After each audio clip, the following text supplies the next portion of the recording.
Welcome, Hoosier fans, to another victorious episode of the Assembly Call, as tonight your Indiana Hoosiers finally outlast the Wisconsin Badgers in double overtime, 75-73, to snap a 5-game losing streak. And as we were just talking about before we went live, what an absurd season that, the second half of the year, Indiana can't beat anybody except at Michigan State and against Wisconsin. This is like the most bizarro Indiana basketball season of all time. But on this night, the Hoosiers get a win, finally showing, just a lot of mental toughness down the stretch with guys fouling out and, bounces not going Indiana's way, not able to, to make plays, and Wisconsin's able to get back into it. They make free throws, but ultimately the final play that needed to be made was made. Indiana did it, and they won. And we're here to talk about it on this edition of the Assembly Call IU Postgame Show, and we will start it the way we start every show, and that is with our Hoosier Proud banner moment. And it came, of course, with 9.6 seconds to go, 73-73 in double overtime. Romeo Langford gets the ball, goes the length of the court, drives right, and scores. This is what everyone has wanted to see from Romeo all season long in these late-game situations. And granted, the Wisconsin defense was not great. I mean, Khalil Iverson just let him go right. And I have a feeling if there was an opening like that, late in the Michigan State game and late in the Iowa game, he probably would have done the same thing.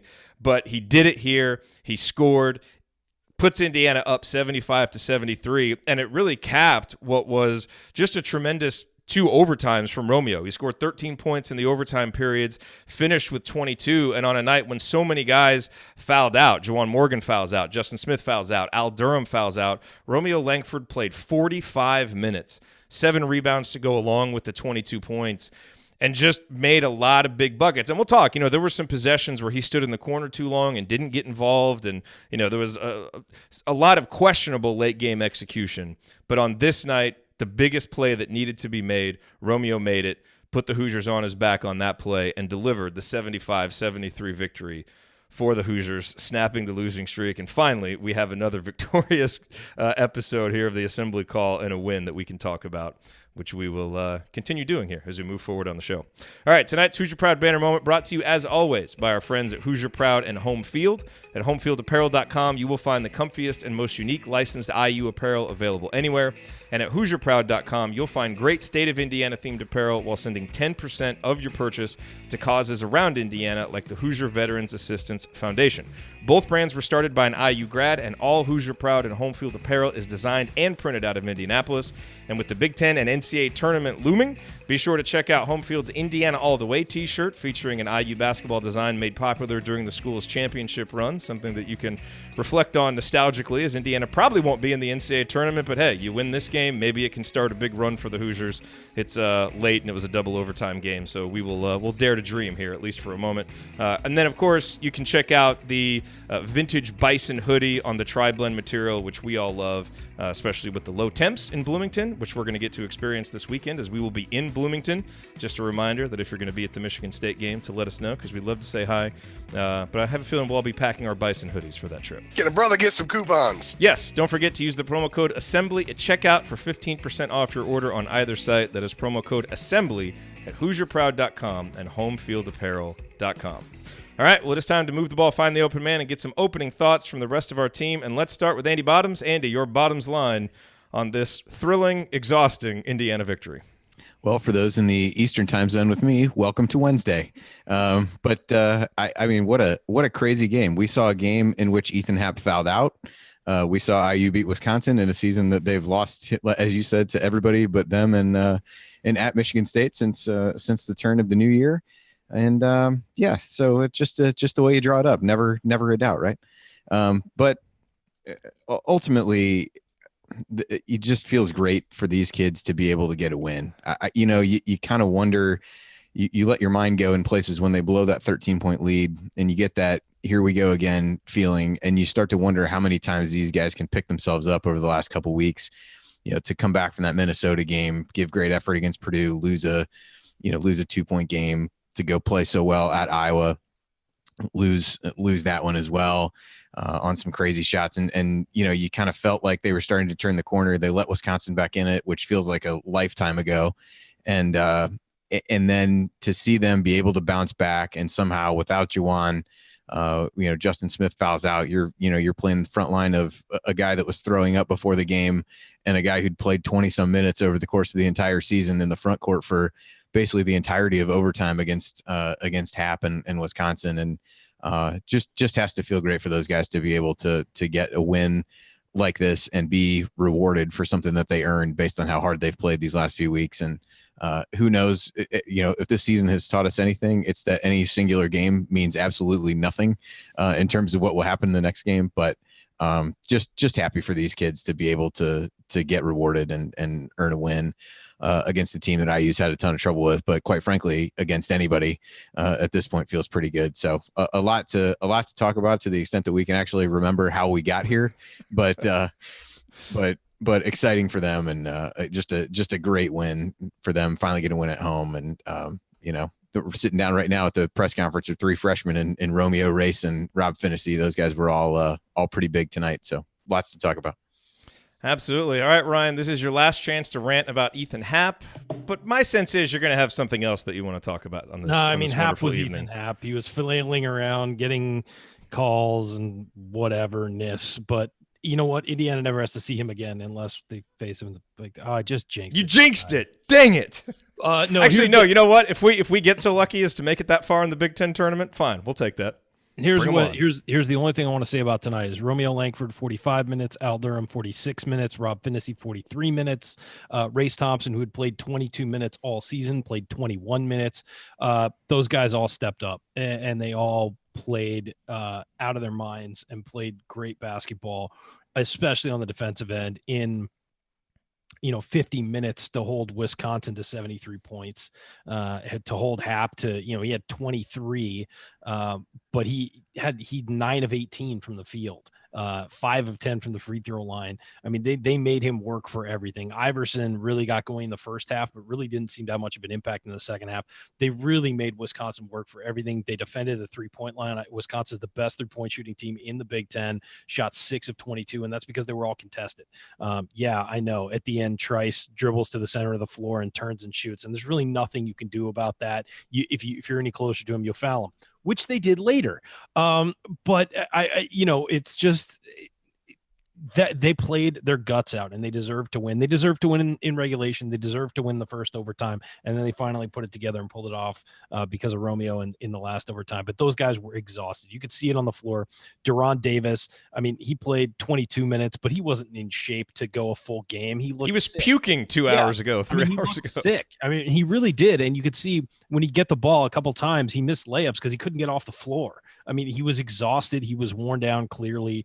But those guys all gutted it out, and kudos to them. They deserve to win this game. They earned it. And there have been some losses they've had, I think, where they deserve to win it. They battled through some really poor officiating. I thought there were calls that didn't go against Indiana that on Wisconsin's side there were some missed calls, but I thought they got the lion's share of the calls all night long. Indiana fought through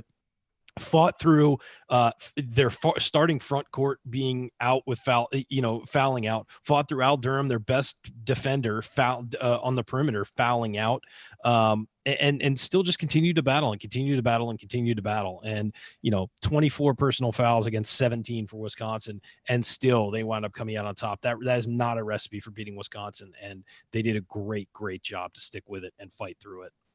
Yeah, no, the recipe for Wisconsin, as we talked about in the preview, in the games that they've lost or that have been close, you got to battle them to at least a draw from the 3-point line, and then you got to beat them at the free throw line. And Indiana did that. Indiana made 6 threes in the first half, and I'm really impressed that Indiana did not fall in love with the 3 in the second half after going 6 of 14 in the first half. They didn't get a lot of good looks in the second half, and they didn't force it. They took 6 in the second half in overtime. They missed them all. But they did such a good job of attacking the basket. And Indiana, ends up taking 27 free throws to Wisconsin's 27, and the Hoosiers make 17 and Wisconsin makes 13. I know, we'll get to stats a little bit later, but, Indiana goes 12 of 23 on layups. Wisconsin goes 11 of 23 on layups. So a lot has gone against Indiana during this losing streak.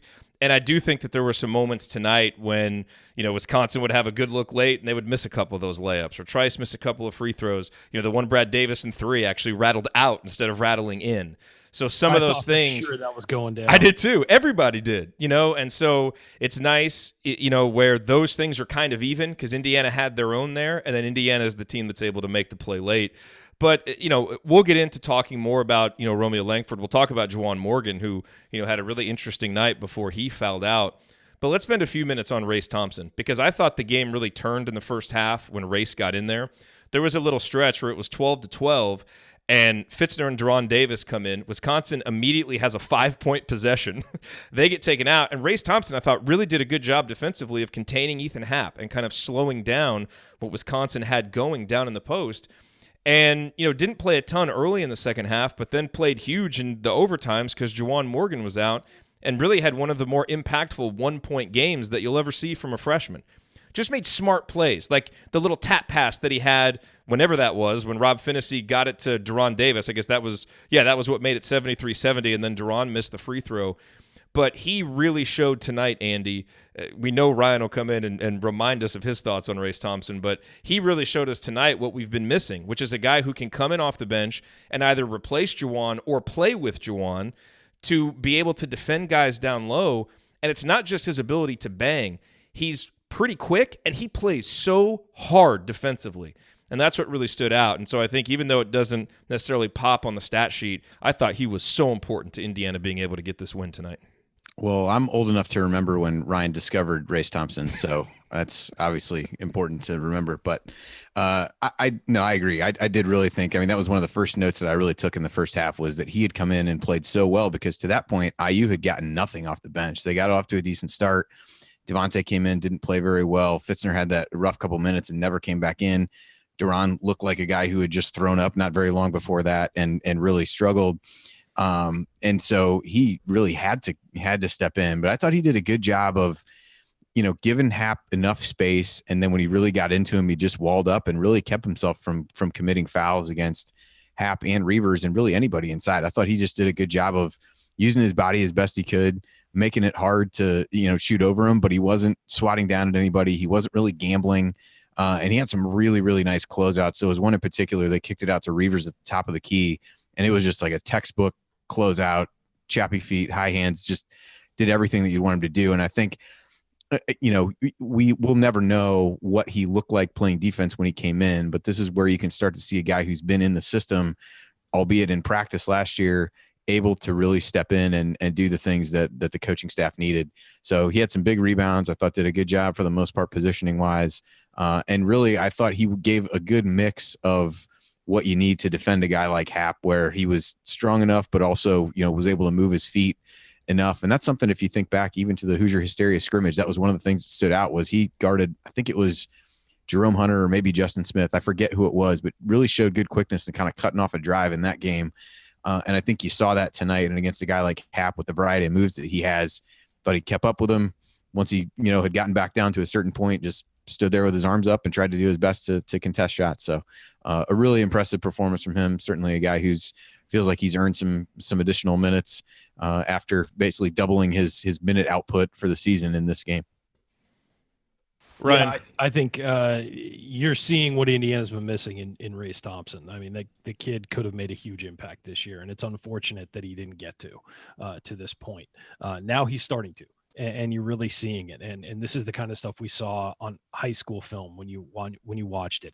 You definitely saw a more well-rounded offensive player. But again, when you miss like 2 months because of a concussion, you're not shooting a basketball, you're not dribbling a basketball, you're basically starting from the ground up again offensively. And that's going to take time. And that's probably not going to be right until next season, until he has a full summer to work out. That's just the way basketball is. It's a rhythm sport, and you've got to be into it. But I really think when you look at Race Thompson, there's several things that he does that are incredibly important. One, he's got a great basketball IQ. Yes, he does. He has great instincts. He knows not to overplay a guy shooting a three. He knows to force a guy, get the hand in his face, but don't overplay it so he can drive right by you. And that happened to him late in I think one of the overtimes. He ran up and he just immediately grabbed the guy, make him go beat you at the free throw line. Don't let him drive right by you. That was the only time he screwed up defensively all game. Really. And again, freshman. These are his first 40 college minutes. Our 3 smartest players are freshmen, by the way. Yeah, I completely agree. And he's just, Well, I'd throw Al Durham into that mix. I think.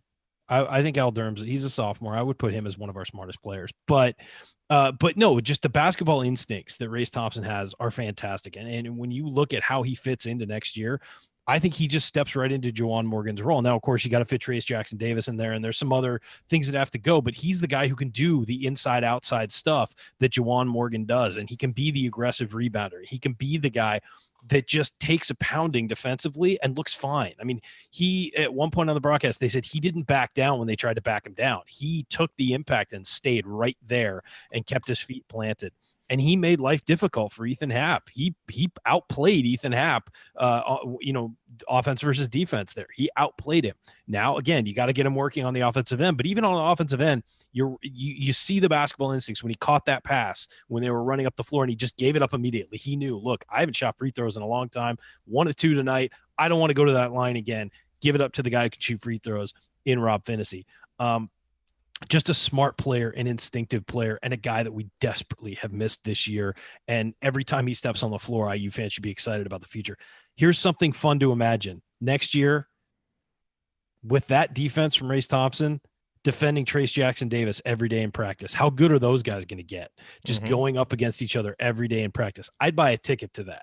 And Deron Davis, too. Deron Davis, too. I mean, obviously, but you look at the two younger guys going at each other, sort of, to make each other better. And I just think it's going to be great for both of them starting this summer to get to do that. And you look at Race Thompson. When Race Thompson came in, we said when he was going to redshirt, we said, this is a guy we talked about. He could be a star in the Big Ten. He legitimately could be. And we haven't gotten to see him. Now we're getting to see him. And you're starting to see what we saw when we watched his high school film. Absolutely. Big Ten opponents are not going to want to deal with Race and Trace for the next 2-3 years. That is for sure. All right, coming up, we're going to continue our breakdown of Indiana's 2-point victory over Wisconsin in double overtime. I'll point out tonight's meaningful moment that you might have missed. There's a lot of them. And then we'll go inside the numbers to highlight the most important statistical notes from the game. You are listening to the Assembly Call. Stick with us.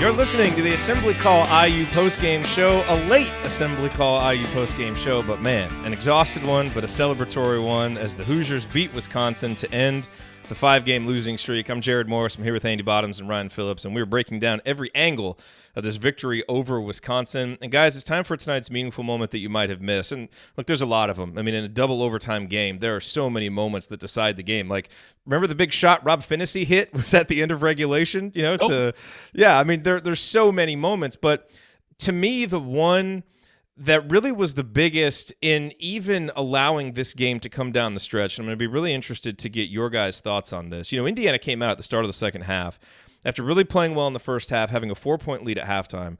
The Hoosiers were dynamite to start the second half. I mean, the defense was on point. Our energy was great. We weren't settling for threes. We were going inside. Everything was working. And we're up, I believe it was 47-34. We were definitely up by 12, 13 points, something like that. And we came down, I believe it was right before the under 12-minute timeout. And Juwan had 3 fouls, so I understand why he went to the bench. I think there was even a point where Rob Finney, it looked like he was kind of holding his calf, and I think they were working on his calf. But Archie also took Romeo out of the game, presumably to get him some rest before the under 12-minute timeout. But with those 3 guys off the court who had been so important in the game so far, I mean, Indiana's 3 best players overall, Wisconsin immediately went on a spurt. They scored 8 points on 3 possessions. It was an 8-2 run because Al had hit a mid-range shot. But it really seemed like Indiana got out of their rhythm and could never get it back. And I think Wisconsin ends up going on a 20-3 run. And Andy, as I look at that, to me, when you're desperate to win a game, and again, I get why Juwan was out, and if they needed to, look at Rob medically, fine. I don't understand how you take Romeo out there too. Even if you want to get him some rest, save it till the under 8-minute timeout. I just really thought, given the timing, given the context, that was a really poor decision by Archie, and it seemed to get the team totally out of rhythm that they almost never really got back. It's like they were just hanging on for the rest of regulation. And you could say, look, you can't blame one decision on what happened 5 minutes later, but it really, to me, seemed to kind of have a cascading impact. And when you have a chance to put your foot on their throat, which is what it felt like Indiana had, I just was not a fan of the lineups that were played in the middle part of the second half at all. Yeah, that was, I mean, had IU lost this game, I think we'd come in here and really look back on that stretch as the turning point. So it's fair to bring it up now. And yeah, it just felt like it felt like you really just pushed the envelope too much, saying and relaxed a little bit as a coach. And I think that made the players relax on the floor of, hey, we got this. We're going to coast for a few minutes while we, ride this out and get these guys some rest. And I think Juwan for sure makes sense. You got to take him out. He had the fouls. Didn't have 4 at that point, but I can get giving him a rest, but you have to try to stagger that at some point, especially with Rob out there, who's another guy that can create a little bit. But at that point, at least, leave Romeo on the floor and do something, because the other thing that happened in that stretch was the defense wasn't quite as good. Wisconsin hit a few threes, and they're 1 of 12 from 3, and all of a sudden they hit 4 of their next 5 over that 20-3 run. And so it really gets difficult at that point to try to turn things around. And that was where, as I said, it was really felt like the danger zone for IU, whether they could turn things around and pick themselves back up. And to their credit, they did. And that started with Finney getting to the line and making a couple free throws. And that started a stretch where IU scored on, 5 out of 6 possessions there after the end of that run to really get back in the game. So that was the other thing is, Rob being a guy and using the free throw line, even though they didn't shoot him well, to pull themselves out of it a bit and get back in the game. But yeah, I thought that stretch was just kind of getting too cute, I guess, if you want to think of it that way, where I just don't know that you can afford to do that. And as you said, you want to be, kind of putting, you got to balance trying to run them off the court with, trying not to burn everybody out. But that seemed a place where the pendulum swung too far in one direction for sure. Yeah, and credit to the coaching staff, I think, for getting Juwan back out there with 4 fouls with about 6.5 minutes to go. Juwan ends up, picking up a 5th foul that was just not a good play by him, bid on a pump fake. We've seen. I thought Bruiser Flint's decision to demand that review was terrific. So I mean, the coaches, Bruiser. Yeah, the coaches did some good things, but which was obvious. There's no way that should have to be reviewed. But I know they review the most innocuous things that require no review whatsoever. I mean, they reviewed these other ones to put 0.1 seconds back on the clock. Yet that play in a critical juncture of the game that wasn't clear cut of what actually happened, there was going to be no review until they complained. So good on them for complaining, but my goodness. It took him the entire time out to get him to convince him to do it too. Like, it's just, yeah. Can we please just blow up the officiating in this conference and start over from scratch? Because it's just every game. It is so bad. It's bad. And, bad on, both sides a lot of times, but not consistent. Maybe we get Fran McCaffrey to come in and give his thoughts on Big Ten officiating. Anybody? The story of Fran's meltdown from today is the greatest thing I saw. I wrote it on the Big Lead. If you guys want to go catch up on what we're talking about, go click over the Big Lead. On some level, he said what we've all thought from time to time. So in that regard, I'll give him. No, I'm kind of with Fran. But as a coach, I'm not sure how that's going to go over. Anyway, go ahead. So Fran's the most level-headed guy in the room right now. The other thing I want to talk about is, look, that last possession by Romeo was great, and I thought he had some possessions where he was really aggressive. I was really pleased to see him use his mid-range game more. Ben Ladner and I actually talked about that on Basketball 201 earlier today, and he did that more. But there are still these possessions, Ryan, where, and there were 2 in a row when it was 60-60 in regulation, where he literally stands in the corner the entire possession, and maybe he'll take a step or 2 up to the wing, but he will just stand there. I can't imagine that's how they draw it up. Maybe it is, but I mean, he's just standing there. He's not cutting. He's not active. And there are other possessions where, sometimes, he'll get the ball on a handoff or he'll get it off of a ball screen. And I think you made mention of this on Twitter. He'll be too quick to give it up sometimes. So, I thought we saw more times from him tonight where he was determined, I'm going to drive to the basket. I'm going to get there. And it was big. But again, you look back at how regulation ended, it did not need to go to overtime. We threw away some of these possessions late where we don't get him the ball in a position to score. And I still have a hard time on some of those possessions. Look, I think ultimately it goes to the coaching, because if you're not getting your best player in a position or demanding that he do it, then it's your responsibility. But I do think there are some moments where Romeo can be more assertive too. And we saw it some in overtime, which to me was part of why this win is so rewarding. Yeah, and look, I think if you're Romeo, you've got to watch tape of that final possession and just understand that you can do that every single time. There is nobody in this conference who's going to guard you consistently straight up one-on-one. It's just not going to happen. Now, if you're going against a zone like Iowa and, you're driving into crowds all the time and stuff like that, yeah, I get it. You got to give the ball up. But there were times in late in regulation and overtime where he would get the ball off a dribble handoff and just immediately hand it off to somebody. That's not drawn up in the playbook. He has the option to do that, but he also has the option to turn the corner or take the screen and drive or do his step back or something like that. I get it late in the game. You don't want to do the step back because you don't have the legs you did in the first half, but that's not how the play is drawn up. You have the option, and he was taking the easy option of handing the ball off. And that's, when you're as talented as he is, you want to be a lottery pick. You're in the mix to be a top 10, top 7 pick. You can't do that. I mean, you're the best player on the floor. Go prove it. And he did on that last drive, and it was great to see him sort of come through and provide the victory. And you saw him do it some other times. There was a play on I forget, it was at Reavers where he was inside and he ball faked him. He jumped up, kind of got bodied by Reavers and banked it in. Yeah, that was a great play. And you want to see a great player make great individual plays, but one-on-one, there is nobody who can guard him. There's few people in the nation who can guard him. And certainly not, on Wisconsin, who can guard him straight up. I want to see him attacking all the time. And I've said that all year, that I want to see him attacking earlier in games. He attacked a little bit earlier tonight. But then there were stretches where he just kind of flowed with the game. And I think it's part of it is his personality. He wants to fit in. He's not a guy who demands the ball. He's not a ball hog.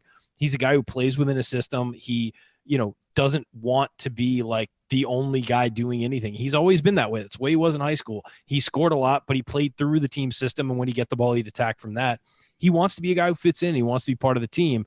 That's great. And that's a great attitude to have. But quite frankly, in moments where you need to take over, and I've said this about he and Juwan Morgan, they need to demand the ball and go and dominate. And I think that, you're starting to see that Deron Davis needs to demand the ball a little bit more too. I think he does. I think they just have to get him the ball. I think that's part of it. But those three guys need to, in crunch time, need the ball in their hands, and they need to get a touch, and they need to not only give it a touch, they need to be able to do something with it. And late in I think it was in regulation, Deron Davis got a touch and gave it up for a nice pass and created an open shot. And he's a guy who, can do that from time to time for you. So I just think that all three of those guys really need to be able to attack and be able to do things for you, because they're the three guys you can rely on the most. And Romeo certainly showed that late, but he needs to show that more often.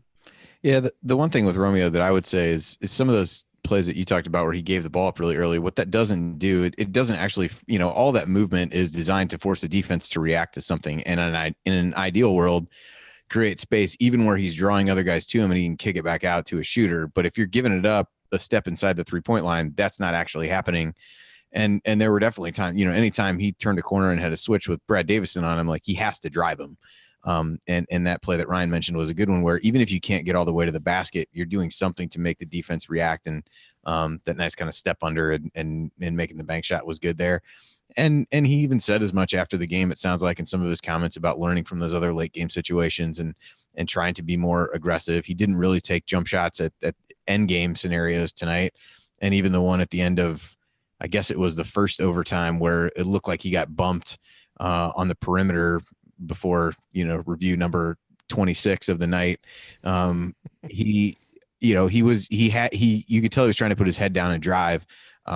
Just couldn't quite turn the corner. Iverson was at times a decent matchup on him, but he also had his way with him at others in the first half. So I think you just see a guy learning a bit of how to use the talents that he has and to go from there. But certainly had the right approach on the game winner.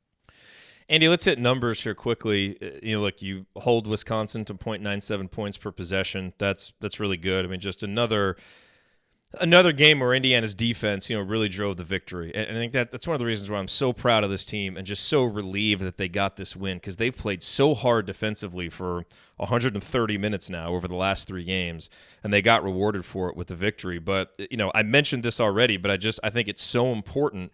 I'm going to mention it again. You look at what Indiana did. Look, we knew the 3-point line and the free throw line were going to be huge in this game because, it's where so many Wisconsin games are dictated, and frankly, so many Indiana games. And Indiana goes 6 of 14 from 3-point range in the first half, one of their best shooting halves of the year. Only 1 of 2 from the free throw line. Okay, you'll take it because, you hit 6 threes. We'll take that without any arguments. Like, no matter what else comes with it. But I talked about on the halftime report how I was nervous that, a bad shooting team hits 6 threes in the first half. Are they going to fall in love with the three-pointer? Because it's happened to Indiana. And when Justin Smith jacked a 3 early in the second half, I'm thinking, oh no, this is not going to go good. But you look what Indiana did in the second half. 0 of 3 from three-point range, 13 of 18 from the free throw line. So, and I don't think they were just like passing up a bunch of open threes. They just weren't getting them, but they did what they wanted to do, which is attack the basket, and that's why they got fouled. So I was just, I know a lot of the execution wasn't good, but I thought they came out with the right mindset in the second half to do the things that they wanted to do offensively. And this is one of the first games we've seen where Indiana hasn't been content to just do what the defense wants them to do. They've actually attacked and asserted their will on the game a little bit more tonight. I think that's a big reason why they were able to win. What number stood out to you, Andy? Well, just to underscore your point, when they got off to that good start in the first part of the second half, I mean, they scored on 6 of their first 8 possessions, all of them either getting to the free throw line or dunks, drives to the basket. Smith had a tip in. I mean, everything was around the basket or getting fouled, getting to the free throw line. And even after that, the next couple of points were at the foul line as well. So I thought those things were important.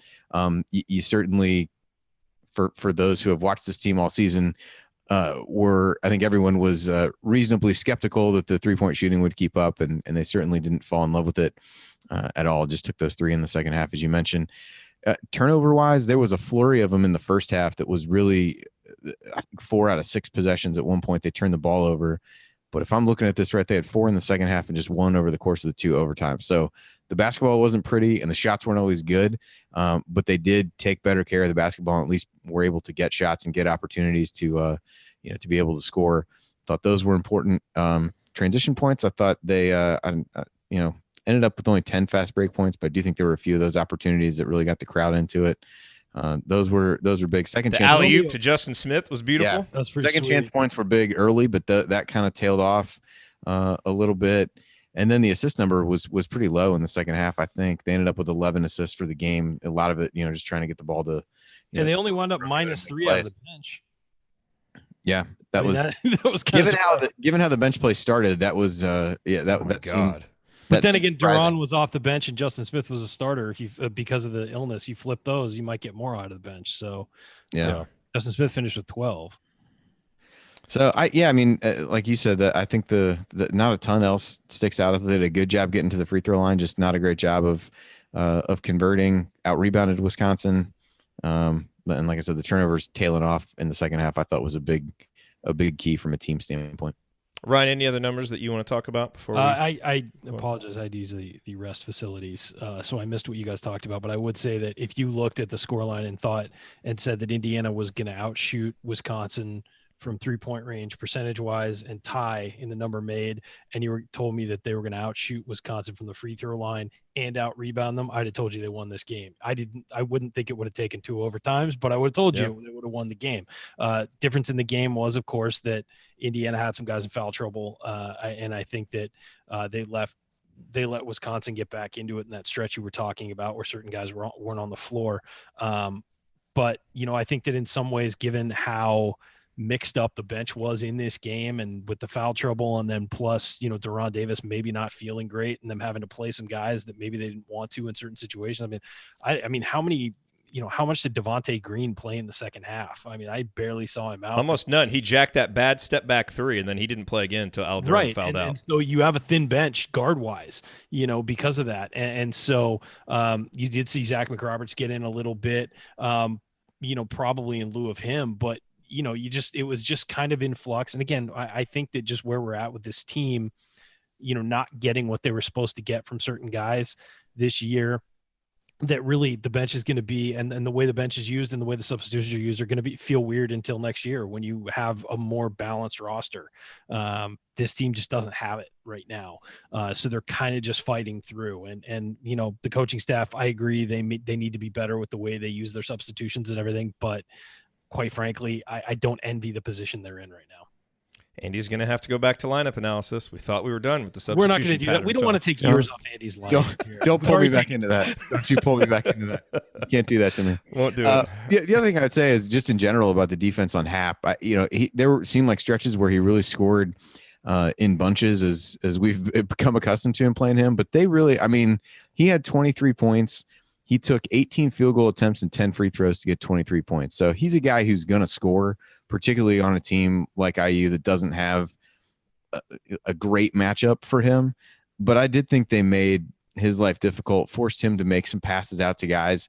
And there were times that those guys were able to take advantage and knock down shots. But I did think overall, those are pretty good numbers. If you're, on the surface, doesn't feel great to say, hey, you gave up 23 points to a guy, but you also gave him up, and he played 45 minutes in 2 overtimes to get and took 28 combined field goal attempts and free throws to get 23 points. So I thought a decent job by the slew of guys that they had try to guard him, including Duran late in the game, which there was really not a great alternative at that point because I don't think you could have him guard somebody else on the floor, but they really tried to put him in ball screens. And I thought the rotations and guys being in good position to make steals, it was one that Duran and Rob played really well together and ended up getting a steal.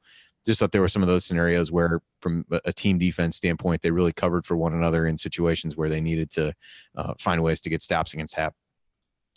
Yep. All right, coming up on the assembly call, we continue our breakdown of Indiana's victory over Wisconsin. Another number that jumps out, Juwan Morgan was plus 20 tonight. Yet he had 4 turnovers, missed 9 shots. It was an interesting game for Juwan. We'll talk about that. And then another stellar performance from Rob Finney as well. That's coming up on the assembly call. Stick with us.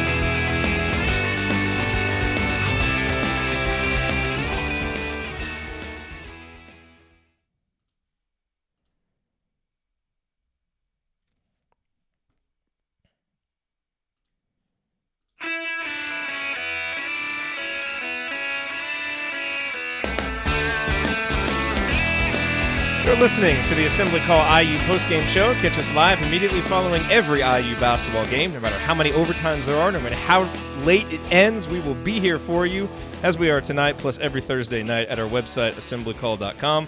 While you're there, make sure you sign up for our free IU Hoops email newsletter. Over 6,000 of your fellow IU Hoops fans are subscribed. It'll make you a smarter and more well-informed IU basketball fan. I'm Jerod Morris here with Andy Bottoms and Ryan Phillips. We are breaking down Indiana's 75-73 victory over Wisconsin. The Hoosiers win in overtime again. I guess the next step now is to just win a game in regulation, win a second in a row.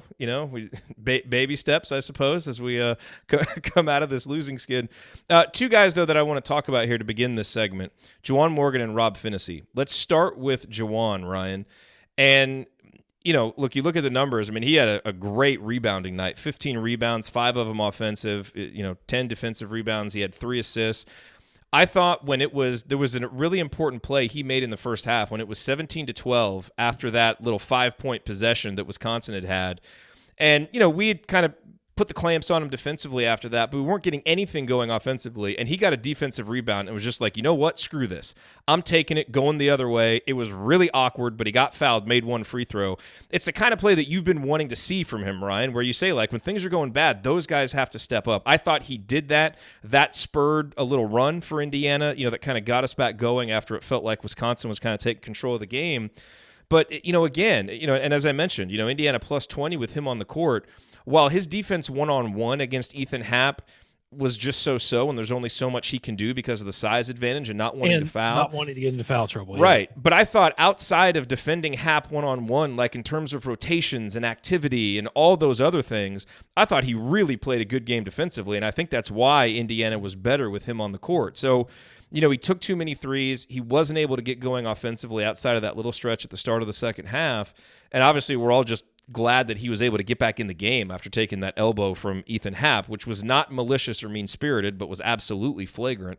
So, by the letter of the law, that is a flagrant. Yeah. And it should have been called a loose ball foul at the time and then upgraded to a flagrant foul. I don't know how the official didn't call that when it happened, but whatever. So anyway, I think Juwan Morgan did a lot of things that contributed to this victory, but also, we saw some of the offensive struggles that we've seen from him where he just can't seem to get in a rhythm offensively anymore now for a while. But and overall, he's just got to be better with his fouls, because 2 or 3 of his fouls tonight, again, are just... you got 2 freshmen, Romeo Langford and Rob Finney, that I thought played really good defense, 0 fouls between them in like 90 minutes. And Juwan just can't, he's playing a different type of defense, but he just can't help himself from those really bad fouls each game. So, kind of a very Juwan Morgan game tonight, but even kind of to the next level with some of the rebounds and some of the impact that he had. What honestly, did you think of his night? At one point, the way he was going, I thought he was going to get 20 rebounds. I just thought, because they were just all falling to him, and he was making he was doing the extra work to get them, but at some point, a couple of them just fell right to him perfectly, off longer shots. And he grabbed some offensive rebounds that were clutch too. Offensively, Juwan just has not been in the flow lately. And you know what? I think offensively, when he's not in the flow, it leads him to trying to be too aggressive defensively to make something happen. And I don't think it's a conscious thing. I think it's subconscious. He thinks, oh, there's the ball, I can go grab it. And he gets fouls. And a couple of his fouls were silly. The fact that he had 15 rebounds, didn't break 10 double digits in points, is shocking, because that's not Juwan Morgan. He did make 3 or 4 of his free throws, which was a positive, because he hasn't been shooting them well lately. He was 0 of 3 from 3. And, I guess we're okay with him taking 3-pointers, but he hasn't been making them lately. I'm getting less and less okay with it. Yeah, I am too. But early in the season, you relied on him to make a couple of those a game. 3 of 12 from the field, to have 9 points and take 12 shots, not great. But again, he was battling against guys in the post who were big and athletic, in not necessarily athletic in Happ, but Iverson was coming down, and he's a super athletic guy helping out on him. Reavers was guarding him well. Those are just tough guys to go up against. They are. And so you don't expect him to dominate the game, but I certainly expected a better offensive performance. That's it. I thought defensively, his off-ball defense was, even when it wasn't, he wasn't getting a block or anything like that, he was intimidating enough to make guys think about it. He was showing on double teams on the perimeter and then recovering to Happ really well. I thought, of course, Happ beat him sometimes, because that's what Happ does. And there were some, bad calls, and a couple of his fouls were bad calls, because that's what Happ does. So I just think that, I thought it was a mixed bag performance, but his work on the glass and defensively really made up for any shortcomings offensively. Obviously, you want to see him go better than 3 for 12, and you want to see him play more than 28 minutes in an ideal world, but that just wasn't his night. And I also think that being in the foul trouble kind of did get him out of a rhythm. I thought it was pretty obvious offensively he got out of rhythm when those foul calls came. But the fact that this team was able to persevere the last 4 minutes of regulation, or 3 minutes of regulation and overtime, both overtimes without him, and get a win is... Both of our wins have come when he's left the game with injury. I'm not saying that's it's just kind of a random note in this ridiculous, weird season. He also didn't look good after he came back from the elbow to the face. He really didn't. Looked fine defensively, but offensively he looked lost. And you saw him on the sideline with a big ice bag on the side of his head, and he got hit in the jaw. So that's not a good sign. That means he probably had a headache of some kind, and that's why they took him to the locker room, probably checked him for a concussion. So again, not a great sign, but he definitely was a little bit different after he came back from that. From my perspective, I thought there were times that he just, when he got positioned and really took his time in the post, I thought he was able to be effective. I think the one charge he had where he really lowered his shoulder and got called for, I think that was his 4th at the time. It came after a possession where that was a weak call in the Big Ten. I don't know. He put his head down. He did lower his shoulder, but come on. Put his head down and lowered his shoulder, because it was just so obvious. We can't complain about all of them. Sometimes that was a foul. The good calls are the exceptions. But Reavers fell like he was 112 pounds. Come on. All right, but he still fouled him. Everybody's doing that to draw charges. So it is what it is. But you can't put your head down after you've done that. But that came after a play where he'd gotten his shot blocked on the prior possession, and I just was another case, kind of like what you said on the defensive end to a certain extent, just trying to make up for something and do too much. And it was during that big Wisconsin run where I think he took it upon himself to say, hey, we need to get a bucket. But I really thought the beginning of the second half, there was a sequence where he was just grabbing every rebound and he was just relentless inside. And I think he scored or got fouled around in that stretch. And just from an emotional standpoint, kind of gave everybody a lift. I got the crowd into the game that there was that one sequence there where he was just really playing so hard on both ends. And yeah, he's got to figure out how to not, how to play barely over half of what ended up being a 50-minute basketball game. They just, and I thought he did okay with that at times in the first half, where he would didn't really let Hap go, but did a better job of just putting his arms up and saying, if he's going to score over me, he's going to score over me. I can't pick up these fouls, especially because he picked one up on a charge pretty early and played most of the rest of the half without getting himself into any more trouble. But just got to try to figure out a way to do that. He picked up a few in the second half after, kind of dialing it back a little bit, I guess you could say, in the first. But overall, I thought the emotional lift he gave and kind of his tenacity on the glass gave a big lift, but has to find a way to be there for the end of the game. Ryan, earlier tonight you were daring Indiana fans to dream about a future that includes Race Thompson and Trace Jackson Davis on the block. I'm gonna add to that as we, we're all excited about this win, but we're still 14-14, and two of our last 14. So by no means does this completely turn the season around. We got to see Indiana, back it up with another strong performance on Saturday.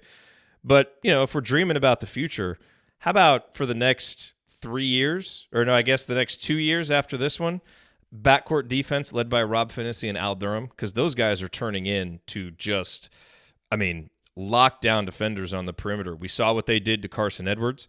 We saw what they did to Iowa for most of the game. Obviously, Bohannon went off late, but for most of that game, the defense from our guards was really good. Tonight, Wisconsin comes in, with a couple of guards in Trice and Davison that they really count on, and guys who are typically very efficient offensively.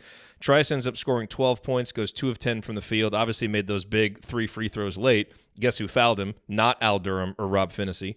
And Brad Davison, 3 points, 1 of 11 from the field. Got frustrated into forcing up some shots, just like Carson Edwards did, against Purdue. It was Davison's third worst offensive outing of his career. It doesn't get much worse than 3 points and 1 for 11, but 1 for 7 from 3 too. Yeah, and the thing that impressed me tonight about Finney is, he has been a really physical defender. And he's quick, he moves his feet well, but he's had trouble defending without fouling. Tonight, he didn't foul at all. When he would kind of dive down on the post guys, he would slap down. He got 3 or 4 steals, but he wasn't fouling. He was keeping guys in front of him. Obviously, he's more athletic than Davison, who he was matched up on a lot of the night, but he kept him in front of him.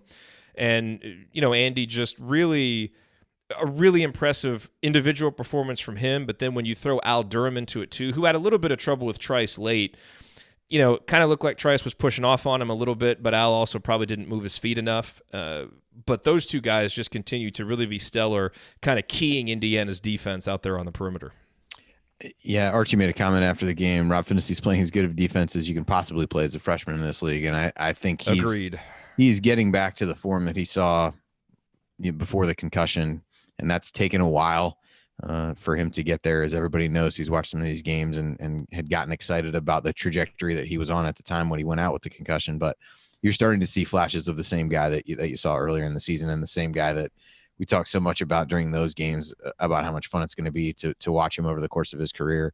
And so he's really, he had some timely drives that made the bucket at the end of regulation off a broken play that was really good. But I thought did a good job of really balancing attacking the basket, not making dumb decisions when he was in there. Is when he dribbles back through the lane, kind of whirls around. But that would have been an easy place to take a bad shot. There really wasn't a shot to be made there. And so you're seeing again some of that decision making that he's had. But it all starts for him on the defensive end, and that's such a big part of what they want to do defensively, with being able to really put pressure on the ball at the point of attack and not get beat and need other guys to help and put everybody in rotation. And I thought he really fought over screens, would cut off drives that seemed like the guy was just ready to turn the corner, and he would get in front of him on the wing, and they'd have to pull the ball back out and kick it around to the top of the key. So I think that's something that Al's done really well too. And I think at the end of the game was a little bit of the same thing. Really tried to get into Trice because he had, made the 1-3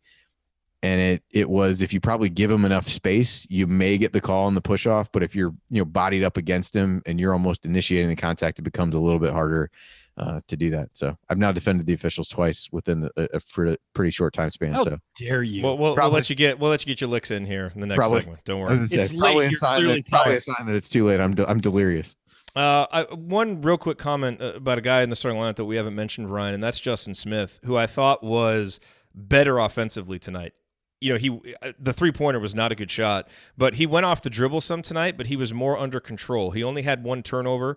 He actually had that nice little spin move where he kind of flipped the ball in. I don't really know if that was a good shot, but he got lucky and it went in. But, he had 3 offensive rebounds, ran in transition.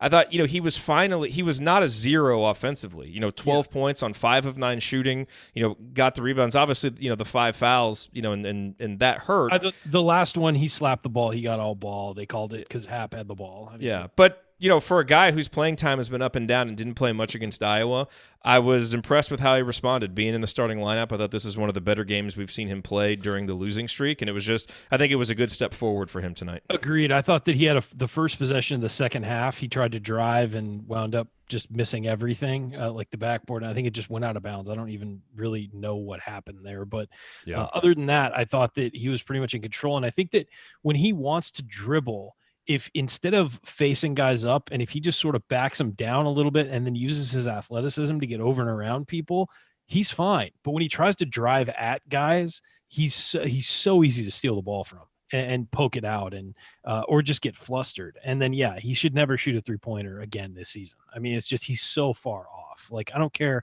if there's 15 feet between you and your defender, there's probably a reason. And it's, I just think he needs to be smarter than that at this point. I know he wants to be a well-rounded guy and had a lot of people talking early in the season about how he's going to be a draft pick and all this, and he wants to show multiple skills. Dude, stay within yourself right now. You really need to, because you're on thin ice as far as playing time goes with a guy like Race Thompson showing up and playing the way he has.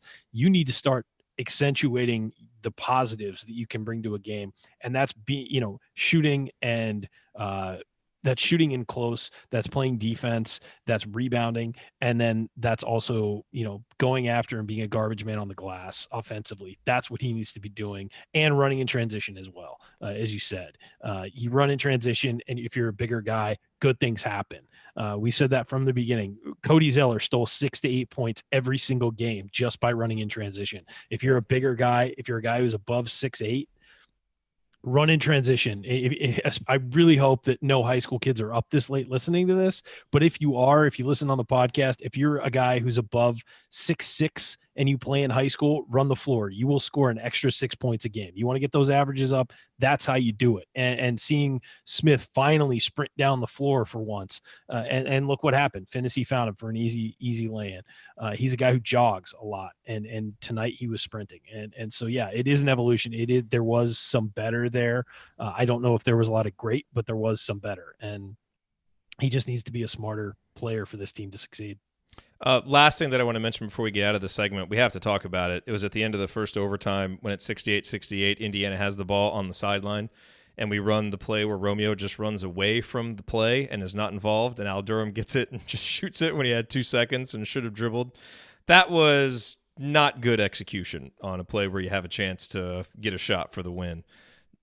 I don't think it's a very good play if your goal is for Romeo to be running away from the ball, and then Al, obviously just needs to understand that he can take a few dribbles there before he shoots. I can tell you exactly what they were going for. They were back screening for Romeo to get him a flare towards the corner, so he would have a jump shot. It's hard on the side out of bounds. Side out of bounds are very difficult to run a great play out of because you don't know what the defense is going to throw at you. You don't know the angles for the pass, all that stuff. It's really difficult. So you have to create. Except that in this case, you did know because you tried to run the play once and then you took a timeout and they lined up the exact same way. Point. And then you ran the exact same way. Here's what happened. So... They switched everything the first time, and then they ran it the second time and they didn't switch everything. So there was a different look from it. I think I think the challenge was they put Reavers on the ball, which is smart, and you've got Finney, who's IU's shortest player, trying to take it. So I see where maybe you can say you're going to try to flare him across the court, but there's no way in the world that you are going to be able to make that pass with that guy on him, right? In that scenario, and you knew that no matter what they switched or didn't switch, you weren't going to be able to get that because they weren't going to.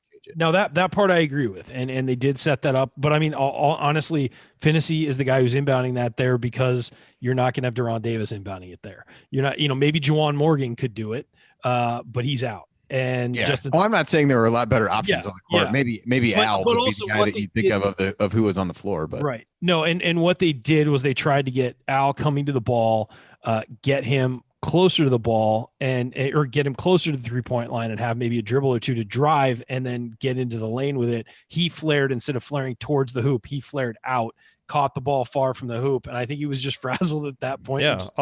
Just bad execution, bottom line. Yeah. Instead of cutting towards the hoop and catching it, and maybe having one or two dribbles and a pull up, which we've seen Al hit this year, he went backwards and had a standing three. And you saw it as he was coming off the floor. Archie Miller said, dude, you had 2 seconds. This wasn't a catch and shoot situation. And, information that would have been useful. I'm sure he knew. He just in his head. I mean, we always say, I'm sure they knew, but maybe they're just not told these things, or they don't listen. Either way, it's another example of course, you have a chance to win a game and you don't even give yourself a good shot to do you're right. That's the frustration. Execution.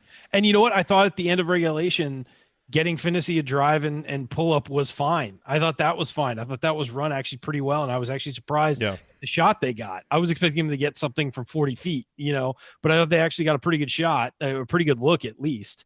If it goes up 2 seconds more, Justin Smith has a tip in to win it. I mean,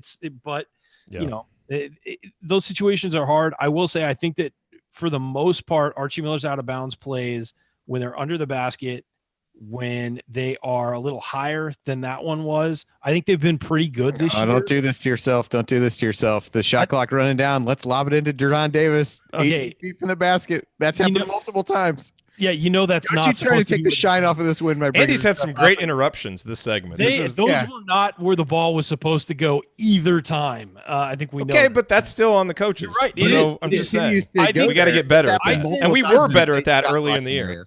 Anyway, I said this year, not this game. Okay, I think that's happened in other games. But I love Ryan's eye rolls when he gets interrupted. It's just so great. It's so great. You don't get to appreciate it. I have tasted my own medicine, and it is bitter. When I do it, I have really good points. When you guys do it, it's just rude. Mute him. All right. Coming up in our final segment, we hand out our game ball. The chemistry that the three of you have. We'll hit any other storylines that we haven't hit yet, and then in last call, we'll deliver our final thoughts on Indiana's win over Wisconsin. That is next on the Assembly Call. Stick with us.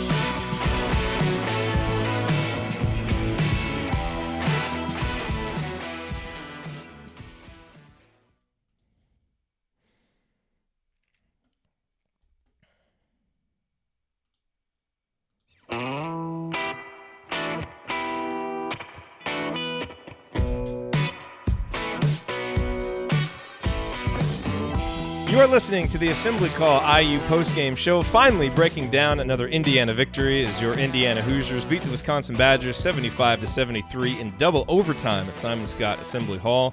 I am Jerod Morris here with Andy Bottoms and Ryan Phillips, wrapping up our breakdown of this game, and this segment is going to pass 12 o'clock in the Central Time Zone. Ryan, I don't think we'll quite make it to midnight on the Pacific time zone, but who knows? Out here. See how long this segment can go. I don't think Andy would be able to last that long. But okay, this is the time in the show where we always hand out our game balls. Plenty of options to choose from here. Andy, why don't you go first? This is I mean, there's two that stand out to me. I'm going to go with Romeo. Hit the game winner. Played 45 minutes. Made a lot of big plays, scored the bulk of the points in the overtime periods, and as we said, hit the game winner. Race Thompson to me is the other guy who I would strongly consider, just because I thought his play in the first half really gave IU a lift, and if he's not able to play the way that he did for as long as he had to play with Justin and Juwan out, the other options were not going to be able to hang in there and do what he was able to do. But I'm gonna say Romeo. It's a lot tougher than you would think to take the guy that scored 22 points over the guy that scored 1.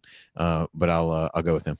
Yeah, no, I mean, look, I think those are probably the two that are going to jump to people's minds, but I think Rob, I think you could give an honorable mention to Rob Finney. I don't think he's in the mix with those. I think because his defense was so terrific. And the big shot that he had at the end of regulation. And he played point guard for 43 minutes. I mean, that's a rough thing to do, and he's chasing those Wisconsin guards. So I think he deserves a hat tip. Deron Davis for coming in and playing 22 minutes after puking before the game and I think not looking good at all when he was in there early. Yeah. He really rebounded throughout the game, especially to in the play second better. half. Yeah. And I think you have to give Race Thompson credit also for playing 21 minutes when he played 22 all year, and most of that in the last 2 games. So and made a big free throw. I mean, his 1 point was important. And his second free throw looked really good, actually. Like, the form looked great. First free throw just looked like he hadn't taken a free throw all year, which he hadn't. I'm going with Romeo, though, by the way. Yeah, I am too. I think we're all in agreement. Romeo hit the big shot at the end of the game. He played great defense all night. He had a lapse or two offensively, a segment of time where he maybe wasn't attacking the way he should have been. But, he's also, I think there's the caveat that he's a freshman still. And I agree with it, though, because, 45 minutes, 22 points. He hit free throws. He hit 5 of 8 free throws. He missed a couple where you're just kind of like, oh, God, Romeo, you make that, the game's over. But 7 rebounds. He played hard. He crashed the boards. And then he made the big shot at the end. So you got to go with Romeo, I think, in this one. Although certainly hat tip to Race Thompson, to Rob Finney, and, of course, to Deron Davis for gutting one out. Also, several people in the chat mob with honorable mention to Bruiser Flint for challenging that call. Nice job, Bruiser. So, way to go, Bruiser. I would say Tim Garl might need to earn a game ball at some point this season. He's got like the lifetime game ball. The variety of injuries and ailments that he's had to deal with. I'm not sure anybody's been more valuable this season than him, given that virtually everyone has been injured or ill at some point, it seems like. I like that Brian Toohey gave himself a game ball for taking a nap from 6 to 7 before the game. That was smart. But the comment of the night in the chat mob, now that this is the second straight game that an IU player has just mysteriously been throwing up right before a game, and this is from Galen Clavio, of course, the host of Crimson Cast. Guys have to stop eating at Gresham for pregame. That is just great Indiana University humor. It's great. There you go. It's great late night post-game show humor. What else haven't we hit from this game? I mean, let's just maybe step back real quick and take a big picture look, Andy. As ridiculous as it is, you are now going to get questions. Oh, here we go. just address it. Year, so it shall be. we finally won a game, Andy. Okay. Now, obviously, this doesn't put us on the bubble. However, if we're going to dare to dream forward, just humor the folks who want to dare to dream tonight. About the NIT or the NCAA tournament, wherever you want to go with it. But just what does this do? Big picture. It helps. So not dead. So play that Undertaker gif coming out, and then we'll just move on from there. I mean, the reality is that you're still only 500 at this point. And I think I looked up at one point when IU was maybe 2 games over 500. There just haven't been teams that have made it with that record. Even the teams that have gotten in with 15 losses, over, I think, 1 each in the last couple of years, have gotten closer to 20 wins. I feel like I'll have to look that up at some point when it's not 1 a.m. But so you've got to get a few games clear of 500. This does give IU what I think would be a 6th quad 1 win. Going into today, I believe they had 5 quad 1 wins, yet no quad 2 wins, or like 0-5 maybe against in quad 2.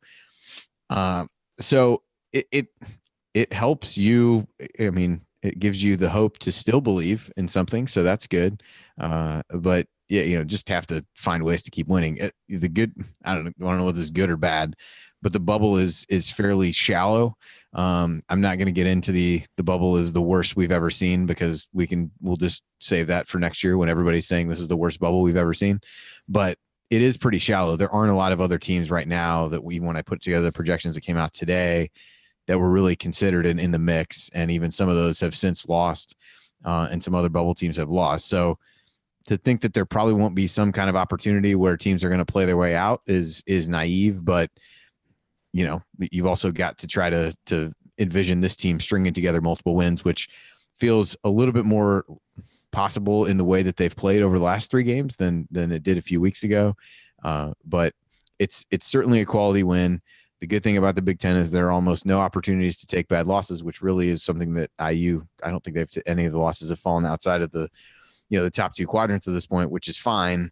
But the losses still matter at some point, and you haven't ever had anybody get in the tournament with more than 15 losses, and IU sitting on 14 right now. So you're racing against history at some point to try to figure out a way to do it. But if ever there were a team that could do it, that team would probably have a road win at Michigan State and a win over Marquette. If there's a team, I mean, if something inexplicable is going to happen, then this team feels as well qualified to do it as any. So in that regard, I think it seems fair. But I did read too early in my eyes to talk about that at this point. But all hope is not completely dead at this point. I did read somebody. I'll take that. I did read somebody say that Duke's losses without Zion Williamson won't hurt them when it comes time to consider him if he's healthy for the tournament. So can IU just hit a reset button on the Big Ten season for all the injuries they've had? I mean, yes, in a since deleted tweet, someone did say that the losses would not count, were the exact words that were used. That tweet has since been rephrased after said person got ratioed to high hell, and I was part of that. Moved on I was part of that, as was I. So anyway, so that's those do count. They are taken into consideration. But I think the fact that Romeo and Juwan have not been the guys missing games, like to really, no matter how many injuries there have been, I don't think that's something that IU can hang. You don't think they're going to take into account that we've been missing Jerome Hunter all season? You don't think that they're going to give us a greatest on a curve that way? Yep, 0-0 so far for IU. So none of these counted. Nothing to worry about, everybody. Yeah. So we'll see. But I mean, it's certainly a good thing. They've still got 2 or 3 games at home. I think if you get to a point where you win the next 2, where if you can beat Michigan State to get a sweep of them somehow. And although that game won't count either because they don't have Nick Ward and Josh Langford. Right, of course. Damn. So close. And then if you find a way to get a road win, that's the other thing that IU's really missing right now. They've got 2 road wins on the season and none, or the Michigan State one is a big one. But they're 2-9, I want to say, on the road or something like that. 2 and a lot. So to be able to find a way to win at Illinois would be big. So I think we're probably having a different conversation if they're able to string together these next 2 wins, and we'll take them one at a time and see from there. But hey, they're still alive. So I guess that's more than maybe people thought we could have said a while ago. But we won a game at 14-14. There's work to be done. There's work to be done. Indiana we're now win top this weekend. We're in town. So we're in town. We know we're going to win, although that didn't work out so well last year. But overtime and a garbage 3-pointer to win it. Yeah, I know. Indiana now a top 25 defense according to Ken Palm. So the defense keeps improving. Free throw percentage defensively still number 1 in the country by a full 0.5%. So that continues to be the one thing that has bounced in IU's favor, which is nice to see. Anything else that we need to cover, fellas, before we... My bed with my body? Don't... Jeez. It's not what anybody wanted to think about after what? I'm going to be clothed. It's also 10 o'clock there. Nobody I'm tired. Yeah. I'm an old man, Andy. All right, well, coming up here on Thursday, we'll have a new edition of Assembly Call Radio for you. And then, of course, Saturday, the IU Michigan postgame show. We won't be on that show, but Will DeWitt is coming back to host the show. Chat Mob Chad Schwarzkopf will be there. Josh Wilson from the Inside Out Pod, who has also done some of our game previews on Banner Monday. Those guys are going to take you through that game, and I think we will probably try and pop on via our phones on Zoom and give some live reaction on our way to the Crazy Horse. So if you're going to be in Bloomington, we'll be at the Crazy Horse from 3 to 6, and we would love to see you guys there because that's why we love coming up and doing these trips, and hopefully it's after another victorious Indiana performance. All right, guys, let's go to last call, and let's wrap this thing up. Andy, you're first since time zone advantage to you. Oh, thanks. I appreciate that. I wouldn't think of getting off though without hearing what Ryan has to say. So it doesn't matter. You can go in whatever order you want. I mean, like I said, it's hard not to be happy for these guys with the way they've bounced back. I know it's been a pretty terrible stretch of play. It's been frustrating at times to watch these guys, but for whatever reason, for as long as it took to kind of turn that corner after that Minnesota game, I don't think anyone would argue that you haven't seen a different attitude, a different effort from these guys, and for them to come through with it 3 games in a row or for a 3rd straight game after not being rewarded with a victory in the other 2, I think says a lot about the program going forward, and hopefully for some has calmed some of those fears. Yeah, there's X's and O's stuff and lineups to argue, but I think to be able to pull the team from an attitude perspective, I do give the staff credit, and I give the seniors in Juwan and Zach McRoberts a lot of credit as well. They, I forget whether it was Rob or Romeo who mentioned it after the game, that those guys had done a really good job of keeping everybody together. And a win like this, I think, is a testament to what those guys had. So for as much as we all lamented the lack of leadership that seemed to be shown both from the coaches and from the players during that stretch, I think the last 3 games, it's not a 1-game blip like the Michigan State game felt like. This has been pretty sustained effort defensively. The offense has still been ugly, but the effort defensively has really come back, and it was just great to see them rewarded. So not a super quick turnaround, but also a game that you've got to really get up for with Michigan State. They played so well at Michigan, and they've got nearly a week to get ready to play IU in a game that's going to mean a lot to them after IU came onto their home floor and won. But this team needs some rest after these overtime affairs, so hopefully they can get that, and that no one's thrown up before, during, or even after the game against Michigan State. But kudos to these guys to be able to find a way to win a game that was a tough win against a team that IU has had such a tough time getting over the hump against in these last few years. Ryan, your final thoughts before you go eat ice cream fully clothed on a bed. Yep. I'm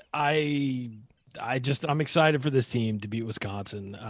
This program has had such a tough time beating Wisconsin. I'm so glad we never have to watch IU play Ethan Happ again, knock on wood.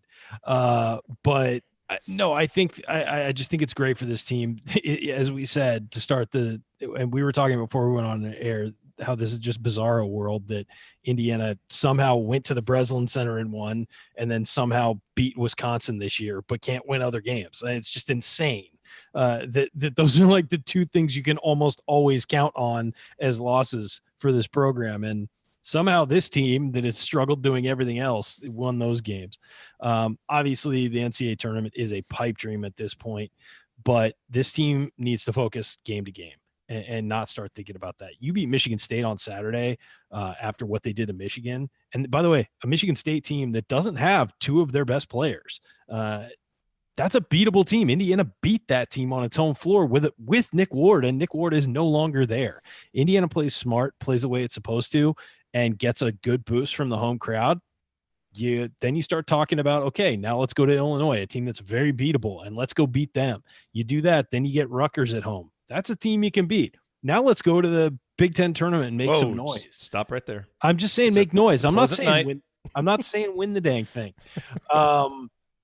But I just think that this team needs to build on this, and it needs to build on the last couple of performances. Didn't beat Purdue, didn't beat Iowa, easily could have won both those games. And it needs to understand that the reasons why it lost those games and also the reasons why they almost won those games, and focus on those. The offense looked much better tonight. That has been a huge issue. The offense looked much better, much smoother. Guys were in the right spot. Guys were getting open shots. Guys were getting good looks at the hoop.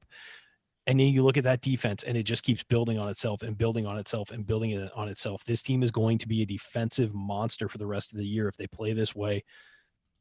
Can't make it easy on anyone. And ever since that Minnesota game where Archie Miller said we'd see drastic changes, we've seen a different team, and they have played very well. It almost makes you wish earlier in the season something had happened to spark that. But you know what? I'm glad it's here now because we're seeing this team start to build something. Absolutely. I'm just so proud of this team tonight. I mean, as we said, they've played so hard since the Minnesota game. Not always well, but so hard since the Minnesota game. And I'm so glad they got rewarded. And just, another tip of the cap to Romeo Langford, who, there have been so many just ridiculous narratives out there about him. But for a guy who we know where he's going to be next year, we know what is in front of him for his basketball career. And we've seen a lot of one-and-done players who have come in and the seasons haven't gone well, and those guys sometimes check out and aren't fully invested. And there is no way anybody can say Romeo is anything other than fully invested in this team's success with how hard he has played, just how much of a team player he has been, and just to see, the smile on his face at the end of the game, and for him to, learn from his last 2 experiences and to take it all the way to the hole and make that shot. obviously we'd all love to be able to watch him grow, for 4 years and just see what kind of an amazing college basketball player he could become. But just to watch his growth from the beginning of the season to now, it hasn't come easy. It's been hard. The offense is a slog sometimes, and we've talked about on this show how sometimes he seems lost in it, whether it's, his fault or the coach's fault, whoever it is. To see him come and make that final shot and stick with it and stick with this team and be such an important part of why they have turned this thing around since Minnesota and hopefully can do something down the stretch.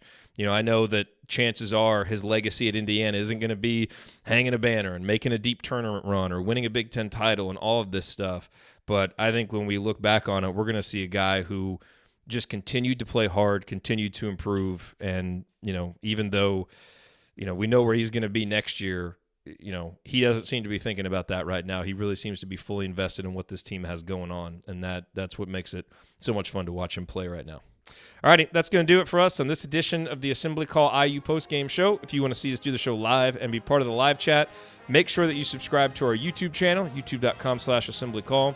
You can always subscribe to our podcast by searching for Assembly Call wherever you listen to podcasts. And don't forget, go to assemblycall.com or text IU to 66866 to join our free email newsletter, which I'm going to go get ready to go right now, even though it's late, because that's what we do. Thanks for listening. We'll be back to talk IU hoops again with you Thursday night. Until then, keep your elbows in and your eyes on the rim. And go Hoosiers. Thank everybody for coming out. All right, I got to get out of here, folks. Thank you. All right, and cut. This tweet just came out. There are now 13 teams with at least 6 Quadrant 1 wins and no Quadrant 3 or 4 losses. 12 of them, Virginia, Duke, Kentucky, Kansas, Michigan State, UNC, Michigan, Wisconsin, Marquette, Maryland, Mississippi State, and Kansas State, are very comfortably in the field, and the other one is Indiana. Season's so weird. There's nothing. They're like the best bad. It's the best bad team. But that's also why if we just scrape out some wins down the stretch, I mean... Well, somebody was saying that, like, literally, quite frankly, if Indiana wins, like, let's say they beat Michigan State, this guy was saying that if they finish over 500, they're a better team than Clemson or Butler. Like, they're like, they just have earned Butler, it. Clearly. Well, I think that's true. I just don't know that that's enough. Of course, because it looks bad. But yeah. But yeah, we'll see. Pretty crazy. It's just funny to look at their profile. Even no bad losses. Like, in addition to the wins, like, but then you go and, like, you haven't beaten any of, like, the kind of middle of the road, like maybe kind of good, like quad two, like 0 wins in that. That's crazy. Group. Now, if they're able to win at Illinois, that one would, I think, fall. I think would fall in there. It's almost like we'd have a better chance of making noise in the NCAA tournament than the NIT. Yeah. Because those are the kinds of teams that we beat, apparently. Yeah. What a weird, wacky, wild season. I saw someone, it might have been the Hoosier Hysterics guys, tweeted, this is the first time that we've won at Michigan State and beaten Wisconsin since like 1987 or something. Like something. I don't take that to the bank. I haven't fact checked that, but I would not be surprised. That's insane. That seems about right. That seems. All right. Well, by the way, Thursday I won't be on because I'm flying. Coach is going to be on. By the way, we got bad news. Coach's team, they lost in the sectional. So that's the bad news. On the bright side, we will get to see Coach this weekend. Would have rather him be playing, but we're going to get to see him this weekend, so that's nice. And he's going to be on the show Thursday night. And then you said Kent's going to come down too? Yeah, I think Kent's going to come down. I texted Saturday. him. Like, he said he hasn't been at the Crazy Horse since it was like $150 for something or other. I'm like, damn, that is a lot. Bring it on. I haven't been in a long time either. I wasn't particularly fond of the Crazy Horse, but I'm good now. I mean, that was. And by the way, we should just say we were disappointed to hear about that. Kent's show got canceled on. I didn't know we were still on. Yeah. Yeah. Well, we're still on. Yeah, we're still on YouTube. On YouTube. That's. Yeah, I didn't know. Yeah. It doesn't matter. We didn't say anything bad. No. Andy's scoffing at how you still don't understand how the show works. No, I thought we were. We had this exact conversation. I thought we were off and it was just 3 of us talking. No, this is still on YouTube. Hi guys. Jared, why don't you pull up the sound drop from not very long ago when we made this same revelation? Oh, like I pay attention. When the show's over, I'm like a goldfish. I'm done. Oh, the podcast is off? Yeah, the podcast is off. We ended the podcast a long time ago. So we're just on YouTube. This Brian, is do AC you After even Dark. understand how this works? No. I don't know. I thought this was recorded on the podcast. But I thought we were still no. We don't. podcast. Once the music is over, we stop. That was from weeks ago, by the way. That was not happening right now. And he's literally saying the exact same thing right now, though, as you did the other one. I almost knocked my computer desk over there. This weekend's going to be fun. We can do all this stuff in person this weekend. Thank Yeah, it's gonna be so great. Oh, I'm so excited. But yeah, no. So yeah, Kent called me this morning and gave me the bad news. Or I texted know. me this morning, gave me the bad news because I was supposed to be on his show at 4 Eastern. Yeah. And he said, "Yeah, you're free on 4 Eastern now." And I was like, "Oh man."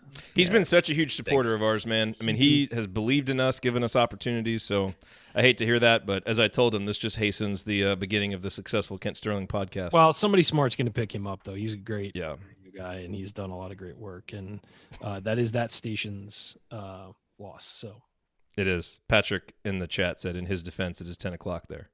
Yeah, it's super late. I'm just exhausted. Super late. Super late. All right. Well, it's time to go. I'm going to go get this thing posted and get the email up and try to be functional tomorrow. But who cares? I'm on the high of a victory. So good luck. Kudos to Ken Bykoff, who already has he doesn't, theirs usually isn't as long, but I just saw something on Twitter that he had already posted their like morning after podcast. Yeah, the Indy Star will have no show off. If you're looking for it, Indy Star, for it in the Indy Star tomorrow, there will be no Indiana news in the Indy Star tomorrow because it was too late. Indiana finally wins, and it doesn't even get coverage in the Indianapolis paper. Yep. All right, guys. All right, fellas. See everybody. Thank you so much for being here. This was one of our best live turnouts. Someone was asking, like, do you think there'll even be anybody there? One of our best live turnouts. You guys are awesome. You guys are awesome. If this season has taught us anything, it's that you never know when the next win is going to come. So you damn sure better bask in the glory of one when it happens. Celebrate it. So I appreciate all of you being here with us to do that. Yes, absolutely. All right, everybody. See you on Thursday night. Later, guys. All right. See you.